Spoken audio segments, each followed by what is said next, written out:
ఇప్పుడు speed news చూద్దాం.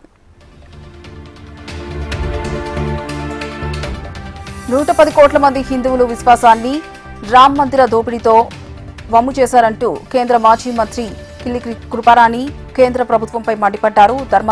ధర్మానికి ప్రతిరూపమైన శ్రీరాముడి ఆలయంలో అవినీతి దారుణమన్నారు. రామ్ మందిరంలో విరాళాలు, ఆభరణాలు దోపిడీకి గురయ్యాయన్నారు. ఓట్ చోరీ, సీట్ చోరీ, నీట్ చోరీ చేసి ఇప్పుడు జై శ్రీరామ్ చోరీ చేశారు బీజేపీ ప్రభుత్వం అంటూ మండిపడ్డారు. భద్రాద్రి కొత్తగూడెం జిల్లా అశ్వరావుపేటలో దివ్యాంగ విద్యార్థులకు ఉపకరణాల పంపిణీ కార్యక్రమం నిర్వహించారు. కార్యక్రమం భారత ప్రభుత్వ కృత్రిమ అవయవాల తయారీ సంస్థ విద్యాశాఖ ఆధ్వర్యంలో చేశారు. కార్యక్రమానికి ముఖ్య అతిథిగా ఎమ్మెల్యే ఆదినారాయణ హాజరయ్యారు. విద్యార్థులకు వీల్ చైర్లు, ట్రైసైకిళ్లు, వినికిడి యంత్రాలు, కర్రలు, ఇతర అవసరమైన ఉపకరణాలను అందజేశారు.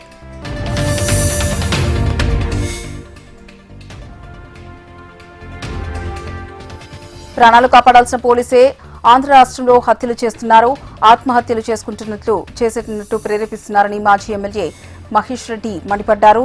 గుంటూరు జిల్లా పిడుగురాలలో హుసేన్ అనే వ్యక్తిని పోలీసులు తీసుకెళ్లి డబ్బులు ఇస్తావా లేకపోతే నీ మీద గంజాయి కేసు పెడతాను, మర్డర్ కేసు పెడతాను అని సీఐ వేధింపులకు గురిచేశారన్నారు. సీఐ వేధింపులు అతని జన్మించిన రోజునే మరణించిన రోజుగా చేశాయన్నారు.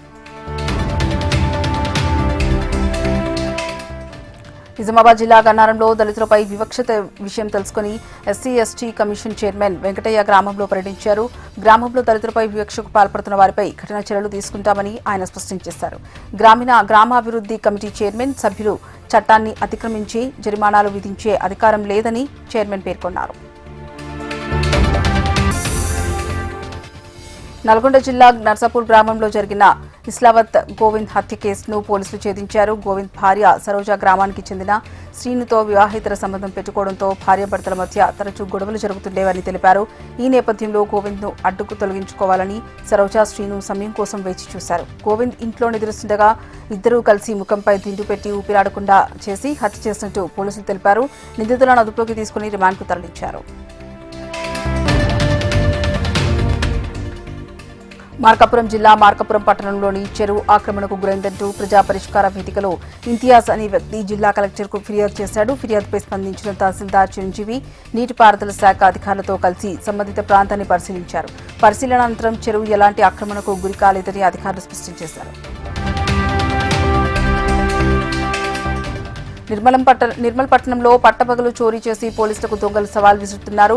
పట్టణంలోని ఈగ్దాం దగ్గర గల ఎస్వీ అపార్ట్మెంట్లో దుండగులు చోరీకి పాల్పడ్డారు. గుర్తు తెలియని ఇద్దరు దుండగులు బైక్పై వచ్చి దర్జాగా అపార్ట్మెంట్లోనికి చొరబడ్డారు. అపార్ట్మెంట్లో గల 101 ఫ్లాట్ తాళం పగలగొట్టి సుమారు 250 గ్రాముల వెండిని, కొంత నగదును దోచుకెళ్లారు. విషయం తెలుసుకున్న పోలీసులు ఘటనా స్థలానికి చేరుకుని కేసు నమోదు చేసి దర్యాప్తు చేస్తున్నారు.